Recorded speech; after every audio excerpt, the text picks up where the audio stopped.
Hi every one. So ഇന്നാണ് എൻ്റെ graduation day. So just document ചെയ്യാമെന്ന് വിചാരിച്ചു. So let's see. So I am all set to go. So നമ്മുടെ റൂമിൽ നിന്ന് വെക്കേറ്റ് ചെയ്യാൻ ആക്ച്വലി അടിപൊളി റൂമാണ്. ഇത് Airbnb ത്രൂ ബുക്ക് ചെയ്തതാണ്. സോ ബാക്കിയെല്ലാം നമുക്ക് ഇങ്ങനെ കാണാം. എൻ്റെ റൂംമേറ്റ് എനിക്കിതാ ഇന്നലെ വീഡിയോ പറഞ്ഞ പോലെ തന്നെ ബുക്ക് ആയി വന്നിട്ട്. അപ്പോൾ ഇതാണ് കോളേജ് ക്യാൻറ്റീൻ. അപ്പോൾ ഇവർക്ക് എല്ലാവർക്കും കോളേജ് ക്യാൻറ്റീൻ ഫുഡ് കഴിക്കണം. പൊട്ട വേണം. നമ്മൾ ഒരേപോലെ ഉണ്ടോ? ചേച്ചി എന്തേ പറയാനുണ്ടോ? For extra cultural ambassador. Happy for you, bro. No, you say about yourself. Oh, okay. We're so happy we're leaving.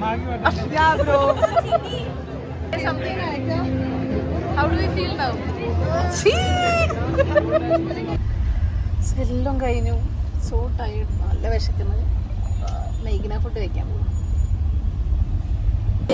അങ്ങനെ ഗ്രാജുവേഷൻ എല്ലാം കഴിഞ്ഞു. ഭയങ്കര ടയർഡായി. ഇപ്പം മേഘന ഫുഡിൽ വന്ന് അതും എത്ര മണി 4 PM ആയി. ഇപ്പോഴാണ് ഫുഡ് കഴിക്കാൻ പോകുന്നത്. ഫൈനലി വെയിറ്റ് ചെയ്തിട്ട് ഫുഡ് കിട്ടിയപ്പോൾ എങ്ങനെ തോന്നുന്നു?